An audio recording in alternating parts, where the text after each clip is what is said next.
Hello, hello, hello YouTube! I'm back again for another figure review, and this one is particularly awesome. This is probably my favorite figure.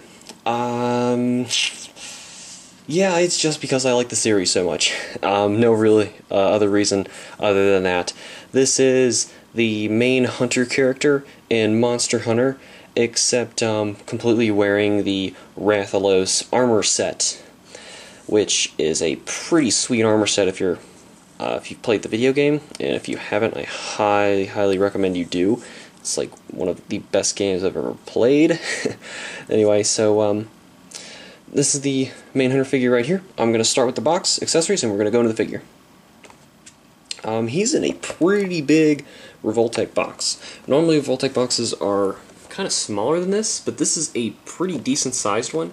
The only one I've seen that was bigger than this was the Nogre, and it was like twice as wide as this one, which is like the only reason that this one's not like the biggest one I've ever seen. We can see the Hunter here on the front. He's just called Hunter because, I mean, the character doesn't really have a name. It's figure number 123. Monster Hunter logos. They'll show you like I just knocked him over. Like how the joints work on the back, and then this is actually easier if I show this back here. A bunch of different ways that they show you can already pose the figure, and a bunch of stuff it already comes with.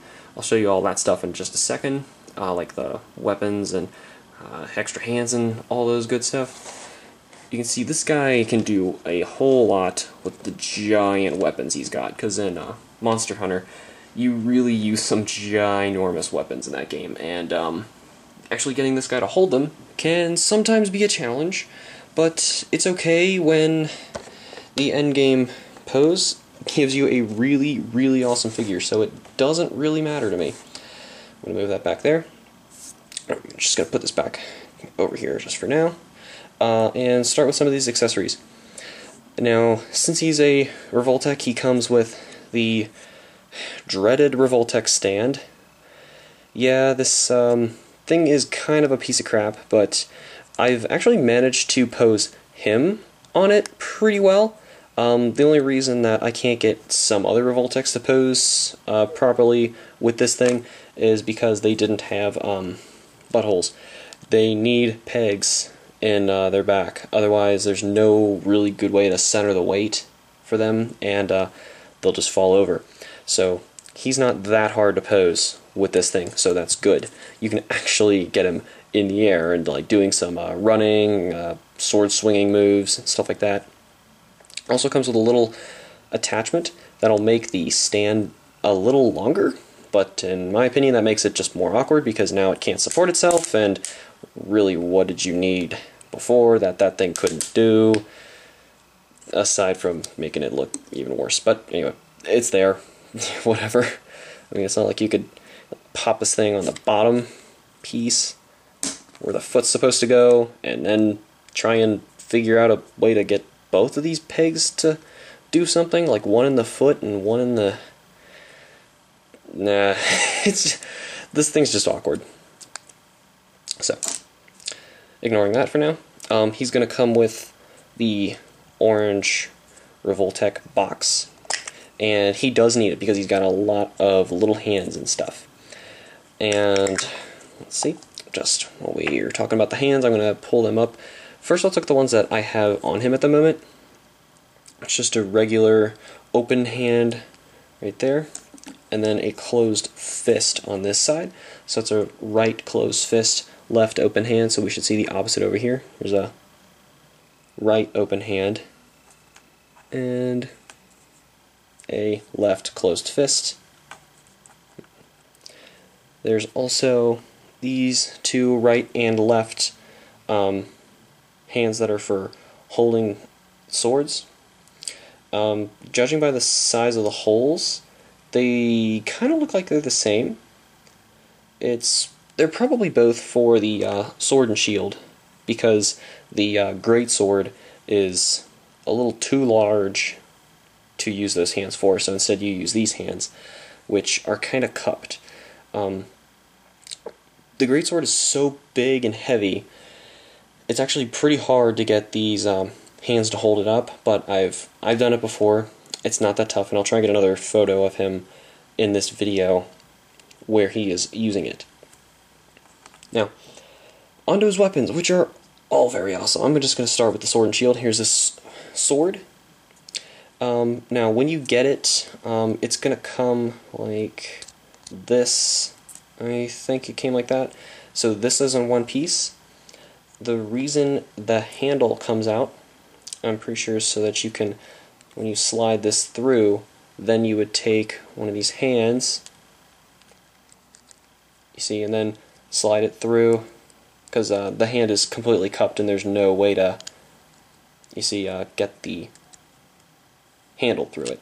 So that's how you attach the hands to the sword, which I'll probably take a couple pictures with that later. It's a really, really awesome sword. Should be from, excuse me, should be out of Rathalos parts as well, just like as the whole armor set is and the greatsword. Same for his shield. That's obviously Rathalos stuff as well. Also looks really nice on the back side. I've never, I mean, I'm not sure how to equip this correctly. I think you just slide the arm through here, but it's kind of tight, so I haven't done it yet. I'm going to try it in this video. I'm going to take a picture with him using sword and shield, but I haven't tried it yet because it's kind of tough to get him in there. Which brings me to the last accessory, which actually not quite the last accessory, there's one more thing, but the great sword. This thing is huge. That is such an awesome, humongous sword. You would never be able to swing this thing, but he does anyway. It's completely covered, and you can tell more Rathalos parts. You can see the scales and stuff on here. The paint job is great on this thing, as well as a bunch of other parts that we have on here. I mean, it's changed. You can even see some greens painted in here.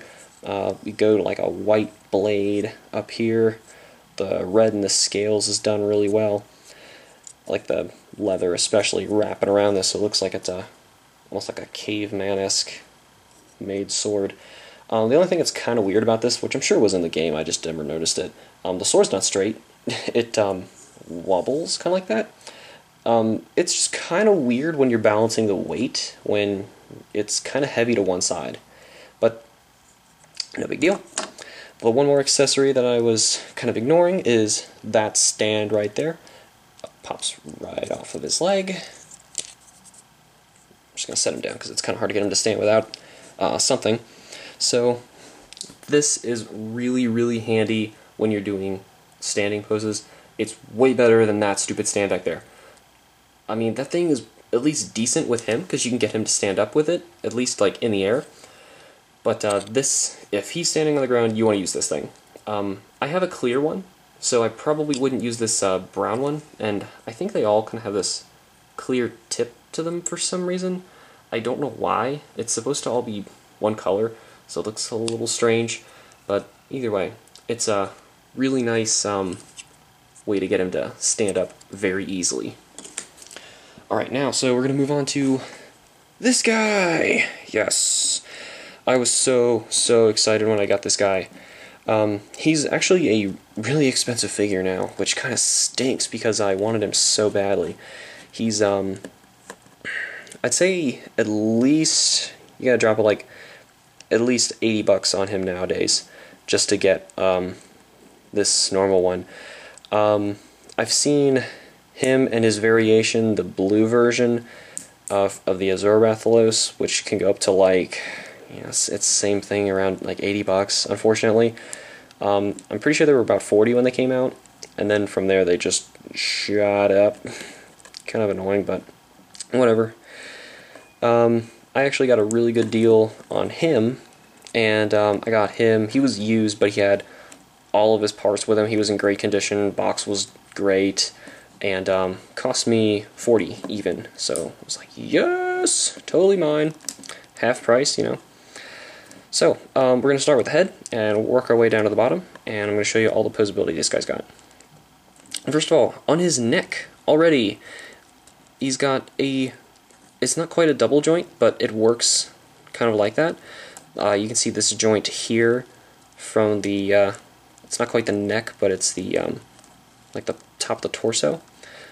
that has a very posable joint that can go up in here, and combine that with the neck, which can go very far, and all of a sudden this guy can do some crazy, like, look straight up in the sky to straight down at the floor.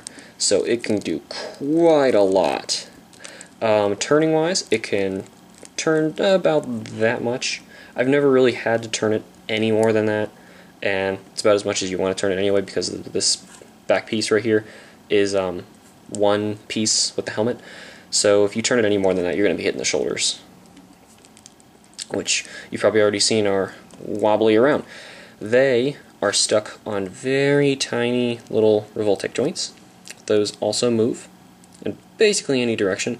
The reason that is so that if you move the shoulder, you can adjust this part so it doesn't look awkward. Because in the game, you know, I'm sure the programmers just didn't design this suit to actually work. It was just, you know, in the video game. So, yeah, that's just basically to compensate the fact that this suit kind of doesn't really work. You already saw those shoulders just have regular Revoltech joints right there. Because of this, you're kind of limited to how high up you can put it. So if you're going to make him aim up in the air, especially when he's holding that greatsword, it's kind of difficult, so you probably have to rotate it. But the more you rotate it, the less realistic this looks, because this is never going to be on his armpit. So that's kind of a struggle, but I mean, you just got to deal with that. It's not that big of a deal. His arm right here, another Revoltech joint, which started coming out when I was doing that. It's got a separate piece right here just for the elbow, which is really nice. The elbow, if you can see it right there, that's a loose piece. It's not quite loose. I think it's attached to the arm a little bit, but it still moves depending on how much you've moved the arm, which is really, really nice. So, aside from how freaking detailed he is already, I mean, you can see there's rust, stuff all over him. Really, really nice detail, basically on every corner of this guy. He is so detailed. It is just amazing how much detail they put into this guy. So we can make it down to the hands now. The hands, most of them will pivot. I think actually they all do. No, all of them pivot except for the ones that hold his weapons. Oh, and yeah, that should be it. All of them, and his fists. His fists do not move.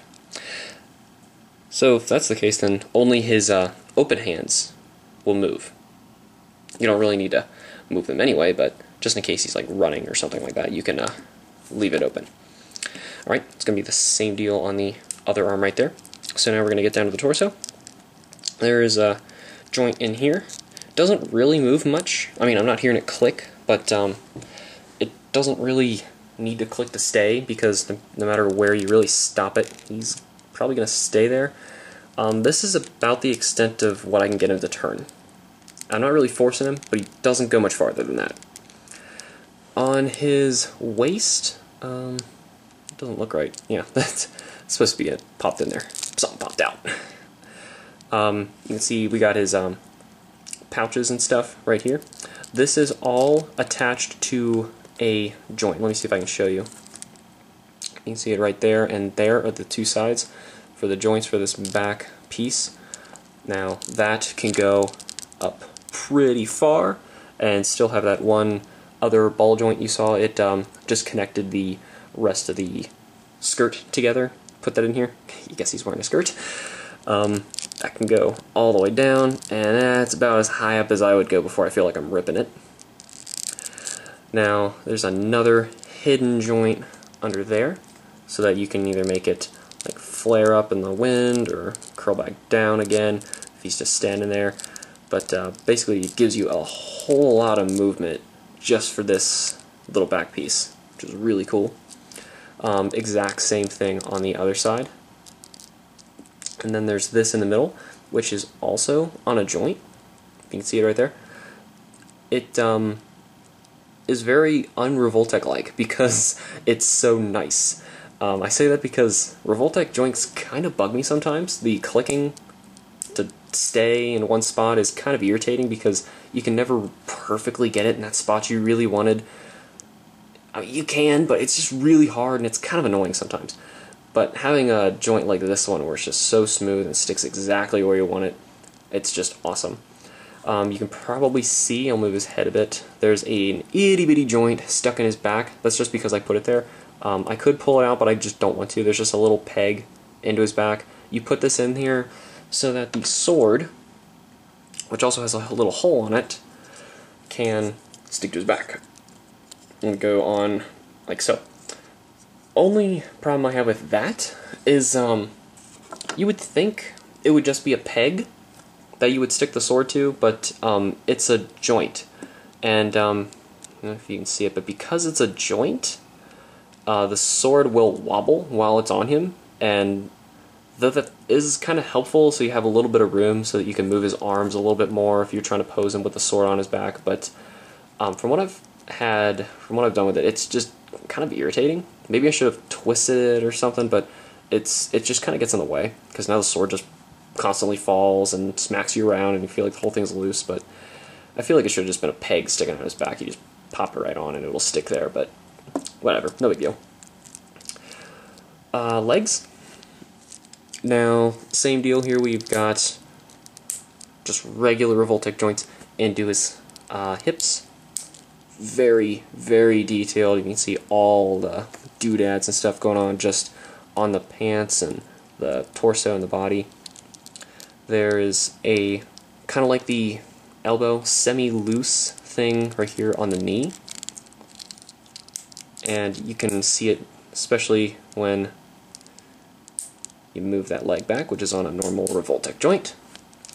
And then right down here we've got, well, right there is a movable toe, and then his foot can also move from about there to all the way back there. If you're doing like some little dancing curtsy things or something like that.